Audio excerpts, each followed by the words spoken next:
नमस्कार, स्वागत है आप सभी का मेरे चैनल स्पेशल एजुकेशन नीड्स में। तो आज का जो हमारा पेपर है वो है इंक्लूसिव एजुकेशन का, यानी कि समावेशी शिक्षा का, जिसके बारे में इस वीडियो में हम चर्चा करेंगे। तो आइए देखते हैं। सबसे पहले यूनिट फर्स्ट जो है आपका डाइवर्सिटी एंड इंक्लूसिविटी है। 1.1 देखेंगे meaning and concept of diversity. ठीक है, तो यहाँ पर meaning and concept of diversity. Diversity का मतलब क्या होता है? विविधता। विविधता का मतलब डिफरेंसेस, जितने भी डिफरेंसेस होते हैं। ठीक है, अब यहाँ पर जितने भी डिफरेंसेस होते हैं लोगों में, जितने ही भी अंतर होते हैं, उन सबको एक्सेप्ट करना, स्वीकार करना, रिस्पेक्ट देना, ठीक है, और अप्रिशिएट करना डाइवर्सिटी कहलाती है। तो यहाँ पर विविधता की अवधारणा में उनके सामाजिक, पारिस्थितिक, ऐतिहासिक और सांस्कृतिक संदर्भ में अगर हम देखें, जितनी भी विशेषताएं अलग हैं उन सबको एक्सेप्ट करना, सम्मान देना शामिल है। साथ ही ये समझना शामिल है कि व्यक्ति, परिवार, समुदाय और सामाजिक समूह में विशिष्टताएं होती हैं जो उन्हें अलग बनाते हैं। जैसे जो डिफरेंसेस होती हैं, जो डाइवर्सिटी होती है, वो अलग तो होती है बट उसमें बहुत सारी यूनिकनेस होती है। ठीक है, क्वालिटी होती है जो उनको अलग बनाती है। ठीक है, तो इसमें बहुत सारी चीज़ें होती हैं, जैसे जेंडर अलग होता है, डिसेबिलिटी अलग होती है, रिलीजन होता है, एज होता है, सेक्सुअलिटी होती है, कल्चर होता है, एक्सपीरियंस होता है, पर्सनालिटी होती है, परसेप्शन होता है, व्यवहार अलग होता है लोगों का, एजुकेशन अलग होती है, हैबिट अलग होती है, इंटरेस्ट अलग होते हैं, व्यूज़ अलग होते हैं और स्टैंडर्ड अलग होता है। ठीक है, तो ये सारी चीज़ें डिफरेंसेस के बावजूद हम इनको क्या करते हैं? रिस्पेक्ट करते हैं, अप्रिशिएट करते हैं, बढ़ावा देते हैं, सम्मान देते हैं। उसी को हम क्या कहते हैं? विविधता या फिर डाइवर्सिटी कहते हैं। ठीक है, आगे बढ़ते हैं। 1.2 जो है आपका लर्नर डाइवर्सिटी। लर्नर डाइवर्सिटी मतलब जो अधिगम करता है उनकी विविधता क्या होती है। तो अधिगमकर्ता की जो विविधता होती है, सबसे पहले अगर हम सेंसरी योग्यता के अनुसार देखें तो बहुत सारे लोग ऐसे होते हैं जो विजुअल लर्नर होते हैं। विजुअल मतलब जो चीज़ों को देखते हैं, जैसे पिक्चर देखा और उनको वो चीज़ याद होगी, लिखी हुई चीज़ें देखी और वो याद होगी। दूसरे होते हैं ऑडिटरी लर्नर। ऑडिटरी लर्नर का मतलब होता है सुनकर सीखने वाले। ठीक है, बहुत सारे लोग होते हैं, किसी ने डिस्कस किया, उनसे सुन लिया और उनको चीज़ें याद हो जाती हैं। नेक्स्ट है काइनेस्थेटिक लर्नर। काइनेस्थेटिक का मतलब होता है एक्टिविटी, यानी कि गतिविधि, इसके द्वारा जो ज़्यादा सीखते हैं, मतलब करके सीखना, लर्निंग टू बाइंग। ठीक है, अब यहाँ पर लर्निंग बाय डूइंग। तो यहाँ पर जो लर्निंग बाय डूइंग है उसमें गतिविधि होती है, गतिविधि के आधार पर वो सीखते हैं। और नेक्स्ट है टेक्टाइल लर्नर्स। ऐसे लर्नर जिनमें क्या होता है? टेक्टाइल लर्नर ऐसे लर्नर होते हैं जो टेक्सचुअल के माध्यम से ज़्यादा सीखते हैं। नेक्स्ट है, मैंने यहाँ पर हावर्ड गार्डनर उनकी मल्टीपल इंटेलिजेंस की थ्योरी ली है। जैसे उन सबकी बुद्धि अलग अलग प्रकार की होती है, उसी तरीके से लोग अलग अलग प्रकार से सीखते हैं। तो इसमें पहला है विजुअल स्पेशियल, यानी कि दृश्य और स्थानिक बुद्धि। अब इसमें ऐसे लोग विजुअल और स्पेशल जिनके पास बुद्धि होती है वो पिक्चर स्मार्ट होते हैं, मतलब पिक्चर डिस्क्रिप्शन बहुत अच्छा कर लेते हैं, पिक्चर को देखते हैं और उसको डिस्क्राइब करते हैं। नेक्स्ट है वर्बल लिंग्विस्टिक, जो वर्ड स्मार्ट होते हैं, यानी कि लैंग्वेज को एक्सप्लेन करने में ज़्यादा अच्छे होते हैं। नेक्स्ट होते हैं मैथमेटिकल लॉजिकल, जो नंबर और कॉन्सेप्ट बहुत अच्छा होता है, उनका लॉजिक अच्छा लगा पाते हैं। ठीक है, नेक्स्ट है बॉडीली काइनेस्थेटिक, बॉडी स्मार्ट होते हैं। म्यूजिकल रिदमिक जो लोग होते हैं जिसमें ऐसी बुद्धि पाई जाती है, वो म्यूज़िक को कंपोज करने में या सॉन्ग को गाने में ज़्यादा इंटरेस्ट लेते हैं, इस माध्यम से ज़्यादा सीखते हैं। इंटरपर्सनल लोग जो होते हैं वो सेल्फ स्मार्ट होते हैं, और इंटरपर्सनल लोग जो होते हैं वो पीपल स्मार्ट होते हैं। नेक्स्ट नेचुरलिस्टिक लोग जो होते हैं वो नेचर स्मार्ट होते हैं। अगर हम डिसेबिलिटी के आधार पर देखें तो mental retardation and developmental disability होते हैं जो काइनेस्थेटिक लर्नर होते हैं। लर्निंग डिसेबिलिटी के लोग होते हैं जिनमें लिखने पढ़ने संबंधी समस्या होती है, तो वो अलग तरीके से सीखते हैं। Intellectual difference gifted and talented लोग होते हैं, वो अलग तरीके से सीखते हैं। इमोशनल एंड बिहेवियरल डिसऑर्डर जिनको होता है, उनकी सीखने की जो योग्यता होती है या हैबिट होती है वो अलग प्रकार की होती है। विजुअल इम्पेयरमेंट जो होते हैं वो सुन के चीज़ों को सीखते हैं। हियरिंग इम्पेयर्ड जो बच्चे होते हैं वो देख के सीखते हैं और साइन के माध्यम से सीखते हैं। ओरल कम्युनिकेशन प्रॉब्लम जिसमें होती है वो रिटन सीखते हैं। ऑर्थोपेडिक्स होते हैं, उनकी अलग सीखने की तकनीक होती है। तो जो सबकी तकनीक्स होती हैं वो अलग अलग होती हैं। ठीक है, कोई कन्फ्यूज़न है इसमें? ठीक है, मैं आगे बढ़ती हूँ। 1.3 है diversity as a human, disability as a human diversity. तो ह्यूमन डाइवर्सिटी की अगर हम बात करें तो हम मेडिकल मॉडल और सोशल मॉडल की बात करनी पड़ेगी हमें। तो मेडिकल मॉडल जो था वो किस पर फोकस ज़्यादा करता था? इम्पेयरमेंट, मतलब जो क्षति हुई है या जो इम्पेयरमेंट है, मतलब गंभीरता है, उसको ठीक करने पर फोकस किया जाता था। लेकिन जो सोशल मॉडल था वो क्या करता था कि जो भी इन्वायरमेंट होता है, वातावरण होता है, वो बच्चों के अनुरूप बनाने की कोशिश करता है। स्टिग्मा ऑफ्टन अचेट, इसमें क्या नेक्स्ट है, इसमें जो भी स्टिग्मा थे वो इनको लगता था सेपरेट हैं बट इक्वल, अलग अलग। लेकिन इसमें सोशल मॉडल में क्या करते हैं? Inclusive, identifying and removing barrier, मतलब सबसे पहले बाधाओं को पहचानते हैं, फिर उनको दूर करने का काम करते हैं। ठीक है, इसमें मेडिकल मॉडल में एकोमोडेशन प्रोवाइड करते हैं हर स्टूडेंट को, और इसमें क्या करते हैं? Provide accessible environment to everyone, सबको एक्सेसिबल एनवायरनमेंट प्रोवाइड करने का काम किया जाता है। नेक्स्ट है इसमें सर्विस एकोमोडेट, हर स्टूडेंट को सर्विस प्रोवाइड की जाती है। लेकिन इसमें क्या है? मेडिकल मॉडल में जो इंस्ट्रक्शनल है वो डिज़ाइन किया जाता है बच्चों के हिसाब से। ठीक है, उनके कोलैबोरेशन से फैकल्टी और इंस्ट्रक्शन जो है वो बच्चों के हिसाब से डिज़ाइन किया जाता है। ठीक है, अब यहाँ पर मैंने एक पिक्चर ले ली है, तो यहाँ पर एक पिक्चर दिख रही होगी आप सभी को। ठीक है, तो इस पिक्चर में क्या है? क्वालिटी वर्सेस जीक्यूटी दिया गया है ना। तो इसमें मैंने एक वो 3 पिक्चर है। सबसे पहले एक आप सबको ये पिक्चर दिख रही होगी जिसमें तीनों के पास समान सामग्री है, मतलब एक समान जैसा सबको इक्वल ट्रीट किया गया है। लेकिन ये इक्वालिटी है, इसमें क्या किया गया? सबको एक जैसी सुविधाएं, एक जैसी बेनिफिट दी गई, सेम सपोर्ट, इक्वल ट्रीट किया गया है। लेकिन यहाँ पर क्या हो रहा है? जिसकी हाइट सबसे छोटी है वो ऑडिटोरियम तक नहीं पहुँच पा रहे। फिर दूसरी जो पिक्चर दिख रही है उसमें क्या दिख रहा है? तो उसमें जिसको ज़्यादा ज़रूरत है, जिसकी हाइट बहुत छोटी थी, उसको क्या किया गया? दो बॉक्सेस प्रोवाइड करवा दिया गया, और जिसकी थोड़ी कम थी उसको एक, और जिसकी लंबी थी उसको कुछ भी नहीं दिया गया। तो ये है इक्विटी का मतलब है कि हर बच्चे की जो नीड होती है, जो आवश्यकता होती है, उसके आधार पर उनको शिक्षा देना। ठीक है, और नेक्स्ट है लिबरेशन, जिसमें ये लिबरेशन का वो है जिसमें सारी जितने भी बैरियर है उन सबको हटा दिया गया है। ठीक है, तो इस तरीके से आप इसको डिफाइन कर सकते हैं, disability as a human diversity. Clear है? आगे बढ़ते हैं। 1.4 है डाइवर्सिटी फॉर सस्टेनेबिलिटी। अब यहाँ पर डाइवर्सिटी किस तरीके से सस्टेनेबिलिटी को बढ़ा सकती है? ठीक है, या सस्टेनेबल डेवलपमेंट क्या हो सकता है डाइवर्सिटी का?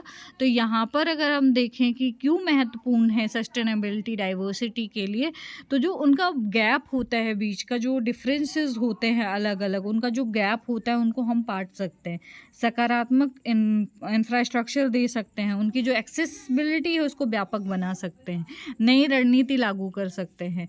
विविधता जो होती है, मतलब सबकी अलग अलग इंडिविजुअलिटी होती है, उन सभी को हम क्या कर सकते हैं? उनकी जो यूनिकलिटी होती है, जो यूनिकनेस होती है, उनको एक साथ पहचान कर उनको इस हिसाब से हम एजुकेशन दे सकते हैं।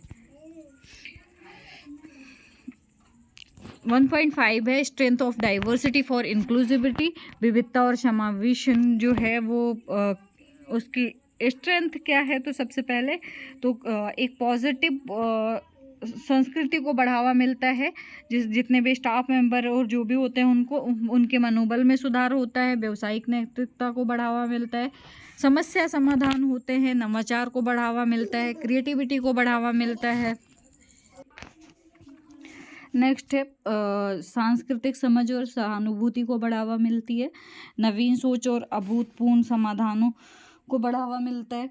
उसके अलावा जो भी बैरियर होते हैं वो ख़त्म कर सकते हैं, जितनी भी टाइप्स ऑफ बैरियर होते हैं, चाहे वो एटीट्यूडनल हो, चाहे वो फिज़िकल हो, चाहे वो सोशल हो, उन सभी को ख़त्म कर सकते हैं। उसके अलावा प्रगति और स्वतंत्रता की ओर ले जाते हैं। तो ये सारी स्ट्रेंथ होती है डाइवर्सिटी की, जो आप डिफाइन कर सकते हैं। नेक्स्ट है concept and meaning of inclusive education, जिसमें 2.1 है meaning and definition of inclusion. तो अगर हम इंक्लूजन की बात करें, मीनिंग की बात करें कि इंक्लूजन का मतलब क्या है, तो इंक्लूजन का मतलब इंक्लूड यानी कि शामिल करना। अब किन लोगों को शामिल करने की बात हो रही है? जो डाइवर्स लर्नर होते हैं, जो विविध अधिगमकर्ता होते हैं, उनमें जो डिफरेंसेस होते हैं उन सबको शामिल करना, चाहे वो जाति हो, लिंग हो, या फिर किसी भी आधार पर जो डिफरेंसेस होते हैं उन सभी को एक साथ शामिल करना, उनको एकोमोडेट करना, मॉडिफिकेशन करना, उनके लिए एडॉप्टेशन करना, ये सारी चीज़ें इंक्लूजन में आती हैं। ठीक है, बहुत बार जब बच्चे पूछते हैं, मतलब उनसे पूछो कि इंक्लूजन क्या होता है, तो बच्चे यही बताते हैं कि इंक्लूजन का मतलब सब एक साथ मिलकर जो एजुकेशन प्राप्त करते हैं वो इंक्लूजन कहलाता है। बट वो नहीं है। इंक्लूजन का मतलब जितने भी डिफरेंसेस होते हैं उन सबको एक साथ लाना, मतलब सभी सर्विसेज के आधार पर, जो उनकी नीड है उसके आधार पर एक साथ लाना क्या कहलाता है? इंक्लूजन कहलाता है। जब हम इंक्लूसिव एजुकेशन की बात करते हैं तब अलग होता है समावेशी शिक्षा, जहाँ पर डिफरेंटली एबल्ड और सक्षम बच्चे, जो नॉर्मल बच्चे होते हैं, वो एक साथ क्या करते हैं? एजुकेशन लेते हैं। ठीक है, तो इस तरीके से आप डिफाइन कर सकते हैं, इसमें कोई कन्फ्यूज़न है? नेक्स्ट देखते हैं 1.3 प्रिंसिपल ऑफ इंक्लूजन। तो प्रिंसिपल ऑफ इंक्लूजन में सबसे पहले है यहाँ पर प्रिंसिपल ऑफ एक्सेसिबिलिटी, यानी कि सुगम्यता का सिद्धांत। अब सुगम्यता का सिद्धांत क्या है? मतलब बच्चों के लिए जो स्कूल का परिसर है या जहाँ पर वो रह रहे हैं उस चीज़ को सुगम्य बनाना। जैसे अगर आने जाने की प्रॉब्लम हो रही है तो जैसे रैंप, लिफ्ट, इन चीज़ों को प्रोवाइड करवाना। नेक्स्ट है प्रिंसिपल ऑफ इक्विटी, बच्चों के को नीड बेस्ड एजुकेशन देना, मतलब ऐसी एजुकेशन देना जो नीड बेस्ड हो। ठीक है, जो बच्चे की आवश्यकता को पूरा करता हो। नेक्स्ट है प्रिंसिपल ऑफ रिलेवेंस, प्रासंगिकता का सिद्धांत। प्रासंगिकता के सिद्धांत का मतलब क्या होता है कि जो भी चीज़ें आप पढ़ा रहे हैं वो या जो भी चीज़ें हैं वो रिलेवेंस हो बच्चे से। प्रिंसिपल ऑफ पार्टिसिपेशन, इनके इक्वल पार्टिसिपेशन की बात हो। नेक्स्ट है प्रिंसिपल ऑफ एम्पावरमेंट, यहाँ पर सशक्तिकरण का मतलब होता है कि उनको ऐसी लाइफ देना जिसको वो अच्छे से बिता पाएँ, मतलब अपनी लाइफ को ऐसे बनाएं जो सक्षम हो पाए जीने के लिए। ठीक है, तो ये सारी चीज़ें आप 1.3 में डिफाइन कर सकते हैं। नेक्स्ट है इंटीग्रेटेड वर्सेस इंक्लूसिव एजुकेशन। तो जो इंटीग्रेटेड वर्सेस इंक्लूसिव एजुकेशन है, इसमें सबसे पहले अगर हम इसकी हिस्ट्री देख लेते हैं ताकि आपको ज़्यादा समझ में आ जाएगा। तो अप टिल 1960 की अगर बात करें, उस टाइम पे एक्सक्लूजन हुआ करता था। ठीक है, उस टाइम पे क्या हुआ करता था? एक्सक्लूजन, जहाँ पर जो नॉर्मल बच्चे थे वो अलग होते थे, ये नॉर्मल बच्चे थे जो अलग होते थे, और जो स्पेशल नीड्स बच्चे होते थे वो अलग होते थे। ये बाहर की तरफ जितने भी दिख रहे हैं ये स्पेशल बच्चे हैं, वो अलग होते थे। इसमें डिसेबिलिटी को असाधारण रूप में देखा जाता था। ये माना जाता था कि जो डिसेबल्ड बच्चे हैं वो असाधारण है, असामान्य है, एबनॉर्मल है। ठीक है, फिर 1983 में आया सेग्रेशन। सेग्रेशन में क्या हुआ? इसमें इनके लिए एजुकेशन सिस्टम प्रोवाइड करवाने लगे, बट क्या किया? एजुकेशन सिस्टम सेपरेट हो गया। ठीक है, तो यहाँ पर जो नॉर्मल बच्चे हैं उनके लिए अलग एजुकेशन और स्पेशल बच्चों के लिए अलग एजुकेशन कर दिया गया। फिर नेक्स्ट आया इंटीग्रेशन। इंटीग्रेशन में क्या हुआ? बिल्डिंग तो एक हो गई बट क्लासेस अलग ही थी। ठीक है, जहाँ पर क्या किया गया? इनको पार्शियल अपॉर्चुनिटी, मतलब थोड़ी सी कुछ थोड़ा बहुत अवसर दिया गया और स्पेशल ट्रीटमेंट के साथ इनको बिल्डिंग में लाया तो गया, बट क्लासरूम सम अलग होती थी और थोड़ी बहुत एक साथ होती थी। एक दो क्लासेस एक साथ होती थी, बाकी अलग होती थी, तो सेपरेट क्लासेस ज़्यादा होती थी। फिर आया 1997 में इंक्लूज़न। इंक्लूज़न में क्या किया गया? सबको मेन स्ट्रीम स्कूल में एक साथ प्लेस किया गया, और किसके साथ? इक्वल अपॉर्चुनिटी और इक्वल ट्रीटमेंट के साथ दोनों को एक साथ लाया गया। ठीक है, तो इसमें जो नॉर्मल बच्चे थे उनको और स्पेशल बच्चों को एक साथ लाने का काम किया गया। क्लियर है? ठीक है, अब आगे बढ़ते हैं। तो अब मैंने आपको समझा दिया कि इंटीग्रेशन का मतलब क्या होता है। इसमें पार्शियल अपॉर्चुनिटी और स्पेशल ट्रीटमेंट होता है। ठीक है, ये जो आपको डायग्राम दिख रहा है इसमें जो स्पेशल बच्चे हैं वो अलग हैं, नॉर्मल बच्चे अलग हैं। ठीक है, अब यहाँ पर क्या किया गया? इनके साथ पार्शियल अपॉर्चुनिटी दी गई है। ठीक है, पार्शियल अपॉर्चुनिटी का मतलब थोड़ा बहुत अंश, मतलब थोड़ा सा अवसर। और उसके अलावा स्पेशल ट्रीटमेंट दिया जाता है। वे शारीरिक रूप से मेन स्ट्रीमिंग का हिस्सा होते हैं, बट मतलब उसमें मुख्य धारा में तो होते हैं लेकिन उसका हिस्सा नहीं होते। नेक्स्ट अगर हम इंक्लूजन की बात करें तो इंक्लूजन का मतलब क्या होता है, सबको एक साथ शामिल करना। तो यहाँ पर जो स्पेशल बच्चे होते हैं और जो नॉर्मल बच्चे होते हैं दोनों एक साथ होते हैं। ठीक है, तो ये क्लियर है। ठीक है, तो ये क्लियर हो गया इंक्लूजन वर्सेस इंटीग्रेशन। ठीक है, आगे बढ़ते हैं। नेक्स्ट है barrier and facilitator of inclusive education. तो यहाँ पर अगर हम बैरियर की बात करें तो सबसे पहले एजुकेशन सिस्टम में जो प्रॉब्लम आती है वो एक तरीके से बैरियर है। ठीक है, अब यहाँ पर बहुत सारी चीज़ें हैं। ठीक है, जैसे एजुकेशन सिस्टम में एज अ प्रॉब्लम में अगर देखें, टीचर का एटीट्यूड अगर पॉजिटिव नहीं होता है, ठीक है, टीचर अगर बोलेगा कि ये डिसेबल्ड बच्चे हैं, इनको नहीं सिखा सकते, तो वो नहीं सीख पाएंगे। उनका एटीट्यूड ऐसा होना चाहिए कि हम सिखा सकते हैं, कैसा भी बच्चा हो हम सिखा सकते हैं। ठीक है, पॉजिटिव एटीट्यूड, तो कहीं एजुकेशन सिस्टम में प्रॉब्लम नहीं आएगी। लेकिन टीचर का एटीट्यूड निगेटिव होता है इसलिए प्रॉब्लम आती है। Rigid method and rigid curriculum, वही जो पुराने मेथड चले आ रहे हैं, पुराना पाठ्यक्रम है उसी को लागू करते हैं तो भी एजुकेशन सिस्टम में प्रॉब्लम आती है। उसके अलावा इनएक्सेसिबल इन्वायरमेंट होता है, जो बच्चों के लिए एक्सेस नहीं कर पाते हैं बच्चे, तब भी बच्चों को प्रॉब्लम आती है। Many drop outs and many repeaters, मतलब बार बार बच्चे स्कूल छोड़ देते हैं और बहुत सारे बच्चे होते हैं जो रिपीट होते रहते हैं, बार बार स्कूल में आते रहते हैं वही बच्चे, तो भी एजुकेशन सिस्टम में प्रॉब्लम आती है। Teacher and school not supported, मतलब जो टीचर और स्कूल है अगर वो बच्चों का सपोर्ट नहीं करते हैं तो भी दिक्कत आती है। पेरेंट्स नहीं इन्वॉल्व होते हैं तो भी समस्या का सामना करना पड़ता है। टीचिंग एड्स एंड इक्विपमेंट नहीं होते हैं तो भी समस्या का सामना करना पड़ता है। उसके अलावा जो क्वालिटी है ट्रेनिंग की वो बहुत ज़्यादा पुअर होती है तो भी दिक्कत का सामना करना पड़ता है। ठीक है, अब यहाँ पर बैरियर एंड फैसिलिटेटर दोनों। तो बैरियर में स्टेरियोटाइप की बात करें, जो लोगों को लगता है, बहुत लोग बोलते हैं ना कि डिसेबल्ड है तो ये पुनर्जन्म का पाप है, फिर ऐसी चीज़ें बोलते हैं। या फिर अगर उनके बच्चे में कोई प्रॉब्लम है तो वो अर्ली आइडेंटिफिकेशन के लिए अगर उनको कोई बोलता भी तो उनको लगता है कि दूसरे का बच्चा इतनी लेट बोला है तो मेरा भी ऐसे ही बोलेगा। तो ये एक तरीके का स्टेरियोटाइप का बिहेवियर होता है लोगों का, जिसकी वजह से काफ़ी दिक्कत आती है। तो इसमें इनकरेज करना चाहिए कि आप दिखा सकते हो और ट्रीटमेंट हो जाएगा, अच्छा हो जाएगा। तो इस तरीके से हम फैसिलिटी प्रोवाइड करवा सकते हैं।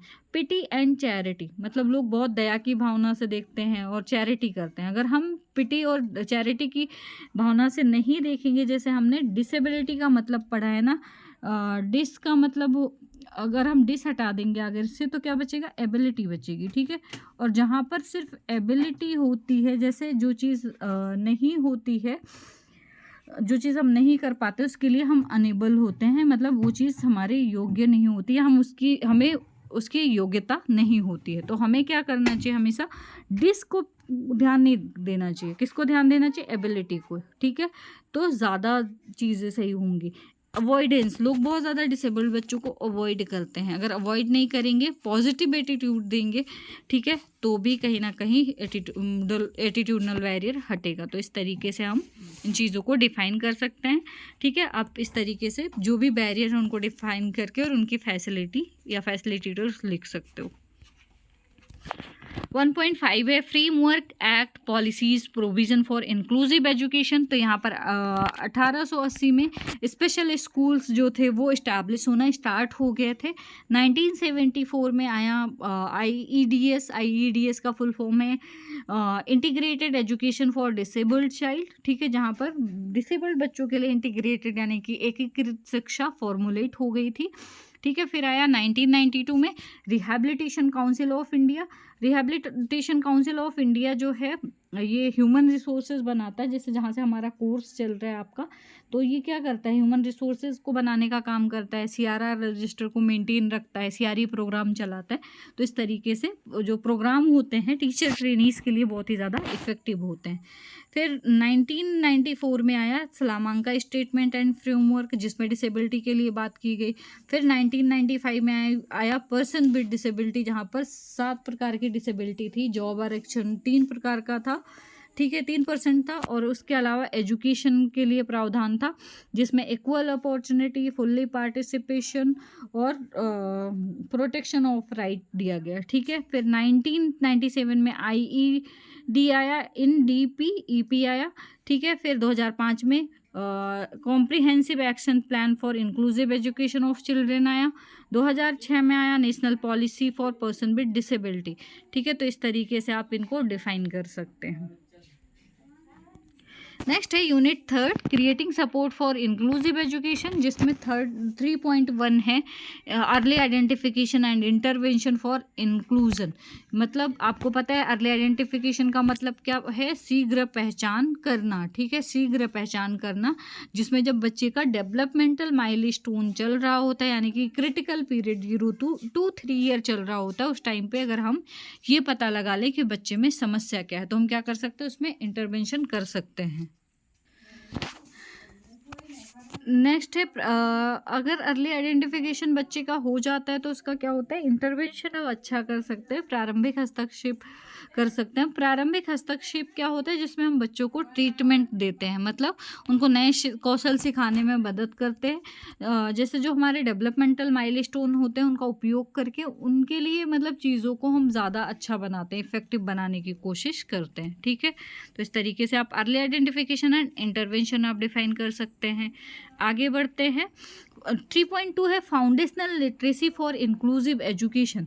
तो फाउंडेशनल लिटरेसी का मतलब होता है मूलभूत साक्षरता, ठीक है। मूलभूत साक्षरता क्या होता है, जहाँ पर आप जब चीज़ों को पढ़ते हो तो उनको समझ के साथ पढ़ पाओ, मतलब रीड विथ कॉम्प्रिहेंशन, लिख पाओ समझ के साथ, ठीक है। बेसिक मैथमेटिकल ऑपरेशन कर पाओ, learn learn basic life skills, मतलब जो लाइफ स्किल्स हैं बेसिक वो आप लर्न कर पाओ। तो ये सारी चीज़ें फाउंडेशनल लिटरेसी में होती हैं। जिसमें बाल वाटिका जो है उसमें क्या होता है, इसमें अल्फ़ाबेट रिकॉग्निशन करवाया जाता है, जिसमें 2 या 3 अल्फ़ाबेट आते हैं बाल वाटिका में। फिर ग्रेड 1 में क्या होता है, 4-5 सिंपल वर्ड बच्चा बोलना सीख जाता है। फिर ग्रेड 2 में होता है रीड विथ मीनिंग, 45 से 60 वर्ड पर मिनट रीड कर सकते हैं। और फिर आता है read with meaning at least 60 word minute, मतलब हम यहाँ पर मीनिंग के साथ रीड कर सकते हैं और इसमें 60 वर्ड 1 मिनट में हम रीड कर सकते हैं, पढ़ सकते हैं, ठीक है। तो इस तरीके से आप फाउंडेशनल लिटरेसी को भी डिफाइन कर सकते हैं।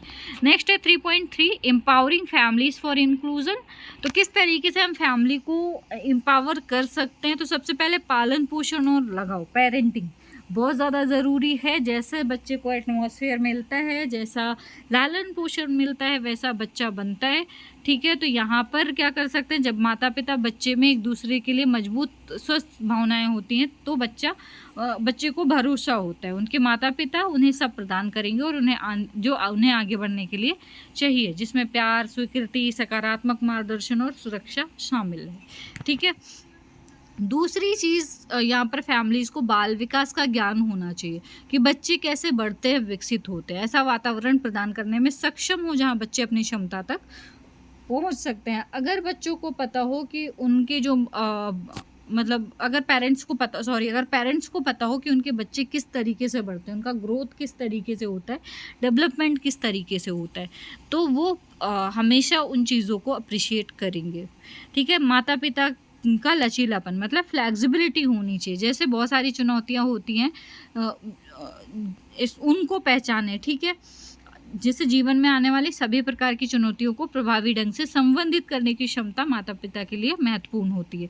जो माता पिता तनाव को प्रबंधित करने और अच्छी तरह से कार्य करने में सक्षम होती है, उनके अपने बच्चों के प्रति क्रोध और हताश को निर्देशित करने की संभावना कम होती है।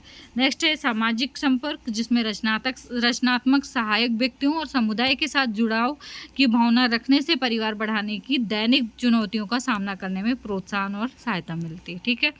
तो इस तरीके से हम फैमिली को एम्पावर कर सकते हैं। जैसे पेरेंटिंग में बता सकते हैं, नॉलेज, बाल विकास का ज्ञान वो कर सकते हैं, माता पिता को फ्लेक्सिबल रहने के बारे में बता सकते हैं, सामाजिक संपर्क का वो कर सकते हैं, ठीक है। तो इस तरीके से अगर ये चीज़ें आती हैं तो फैमिली एम्पावर है।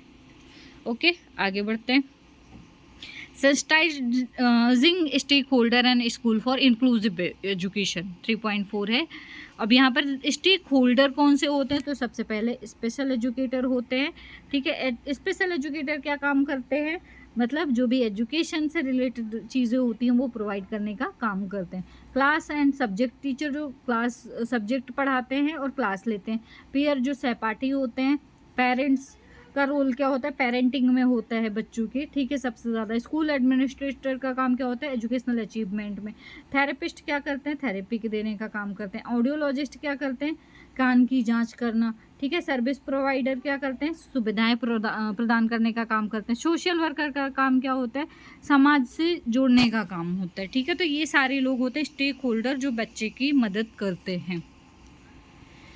नेक्स्ट है 3.5 teacher preparation for inclusive education. Teacher की प्रिपरेशन क्या होती है इंक्लूसिव एजुकेशन के लिए, तो सबसे पहले शिक्षकों की जो स्थिति होती है उनकी कामकाजी परिस्थितियों में सुधार करने के लिए काम करने की उनकी भूमिका को सुदृढ़ करना, उपयुक्त उम्मीदवार की भर्ती के लिए तंत्र विकसित करना, योग्य शिक्षकों को बनाए रखना जो विभिन्न सीखने की आवश्यकताओं के प्रति संवेदनशील है। ठीक है, नेक्स्ट विभिन्न छात्र आबादी को पढ़ाने और स्कूल स्तर पर व्यावसायिक विकास, समावेशन के बारे में पूर्व सेवा प्रशिक्षण, निर्देश चौकस जैसे तरीकों के माध्यम से शिक्षार्थी के विभिन्न श्रेणियों के विविध सीखने की ज़रूरतों को पूरा करने के लिए शिक्षकों को उचित कौशल और सामग्री से लैस करके प्रशिक्षित करें। मतलब जो भी टीचर है ना उनको ऐसे पढ़ाना चाहिए कि वो बच्चों को आसानी से सिखा सकें, उनकी जो डाइवर्स नीड है उसको पूरा कर पाएँ।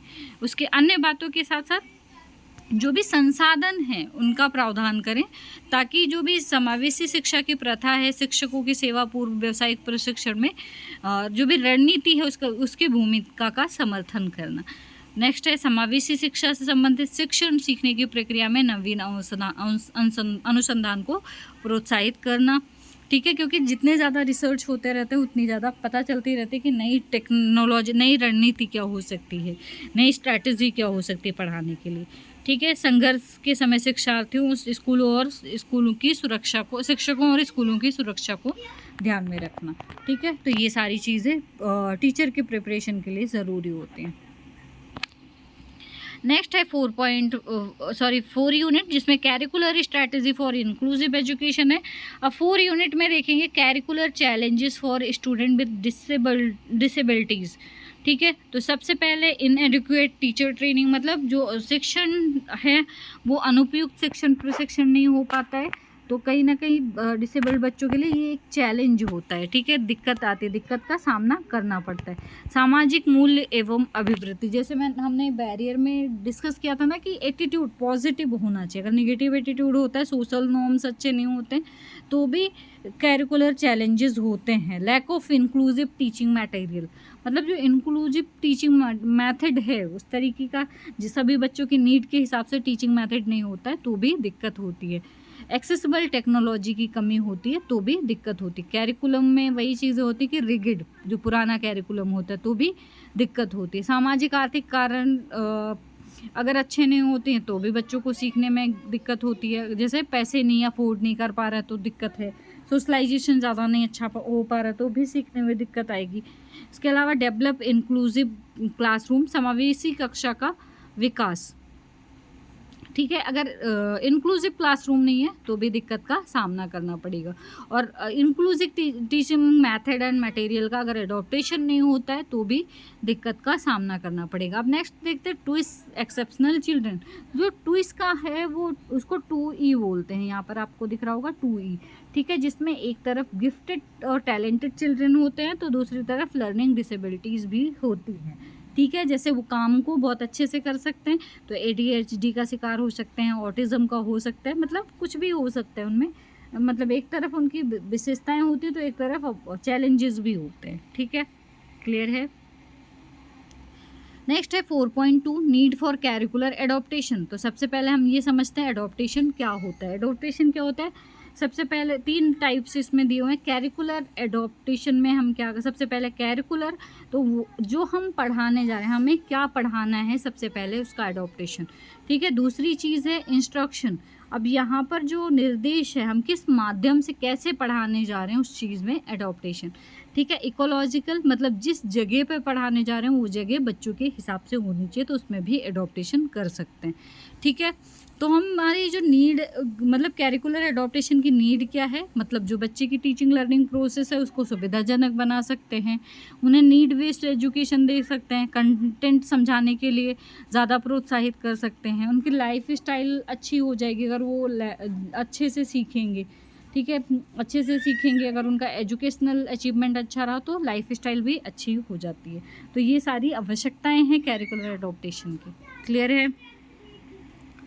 नेक्स्ट है इंक्लूसिव प्रैक्टिस, जिसमें एडॉप्टेशन, एकोमोडेशन एंड मॉडिफिकेशन है। तो मैंने आपको एडॉप्टेशन अभी समझा दिया। ठीक है। बच्चों के अनुकूल चीज़ों को ढालना। अब एकोमोडेशन एंड मॉडिफिकेशन देखते हैं। तो यहाँ पर सबसे पहले एकोमोडेशन में कैसे पढ़ाना है, कैसे आंकलन करना है, उसमें परिवर्तन मतलब पढ़ाना कैसे है। ठीक है। यानी कि मैथड जो होता है। ठीक है। और एडॉप्टेशन यहाँ पर सॉरी ये मॉडिफिकेशन होगा, ये एडॉप्टेशन नहीं होगा। ठीक है। मॉडिफिकेशन। ठीक है।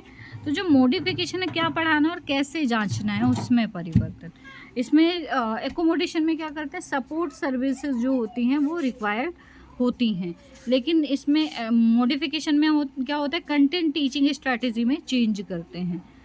यहाँ पर एकोमोडेशन में क्या करते हैं, रिमूव जो भी लेसन के बैरियर होते हैं उनको रिमूव करते हैं और यहाँ पर आउटकम ही चेंज कर देते हैं। ठीक है। तो यहाँ पर मॉडिफिकेशन में क्या करते हैं, आउटकम में परिवर्तन कर देते हैं। क्लियर है।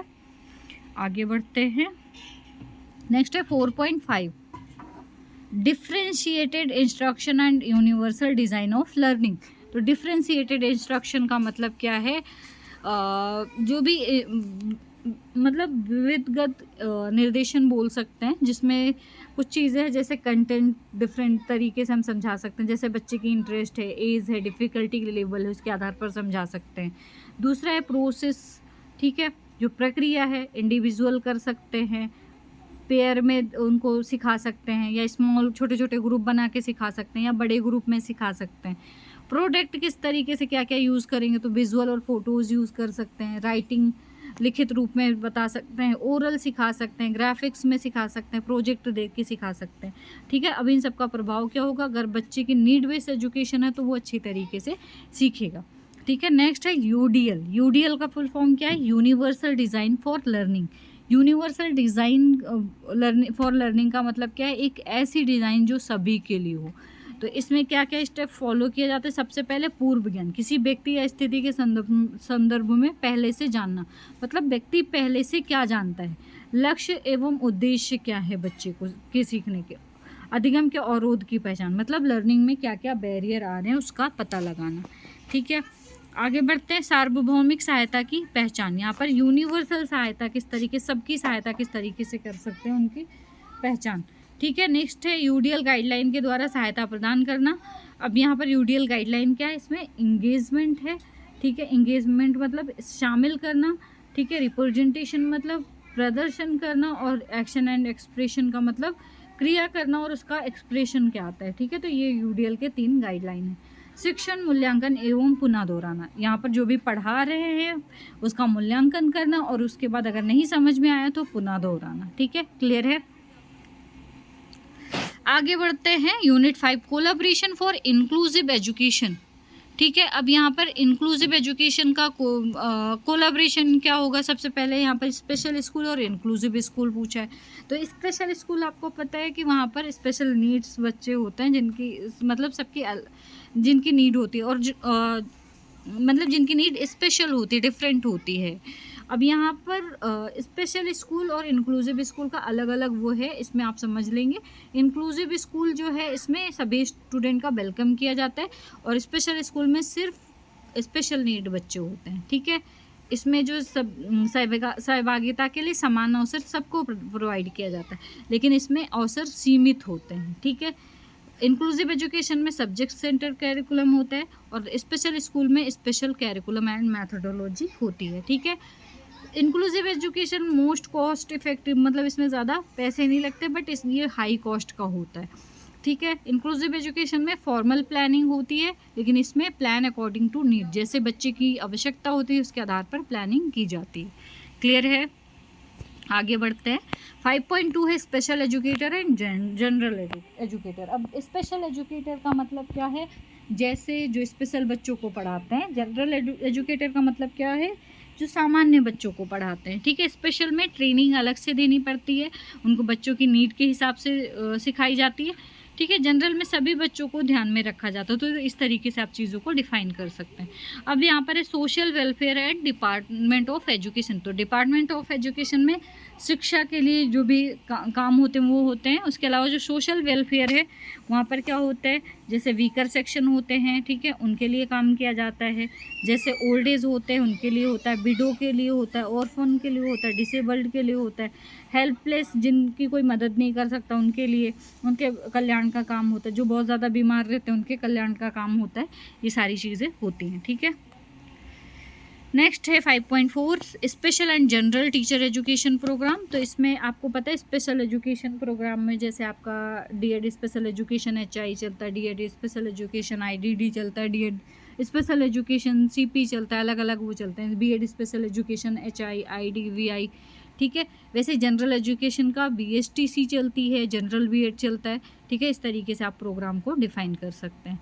अब नेक्स्ट है 5.5 voluntary organisation and government agencies, ठीक है। तो वॉलंटरी ऑर्गेनाइजेशन क्या है, जो एक व्यक्तियों का एक समूह होता है जो किसी निकाय या संगठन बनाने के लिए आमतौर पर स्वयं सेवक किसी उद्देश्य को पूरा करते हैं, मतलब वो खुद की इच्छा से पूरा करते हैं, ठीक है। गवर्नमेंट एजेंसीज बहुत हैं आपकी, जैसे जितने भी नेशनल इंस्टीट्यूट हैं वो गवर्नमेंट है, सेंट्रल गवर्नमेंट की हैं। तो वो 9 टाइप्स ऑफ गवर्नमेंट एजेंसीज बता सकते हैं आप। क्लियर है, कोई कन्फ्यूज़न है? अगर कन्फ्यूज़न है तो मुझे ज़रूर बताएं, ठीक है। और ये भी बताएं कि जहाँ पर जो चीज़ नहीं समझ में आई है तो मैं उसको दोबारा से वो कर दूँगी, एक स्लाइड में आपको रिपीट कर दूँगी, ठीक है। बाकी कोई क्वेश्चन है? नहीं है, ठीक है। फिर अगर क्वेश्चन है तो मुझे कमेंट सेक्शन में ज़रूर बताएं। ओके, थैंक यू, शुक्रिया।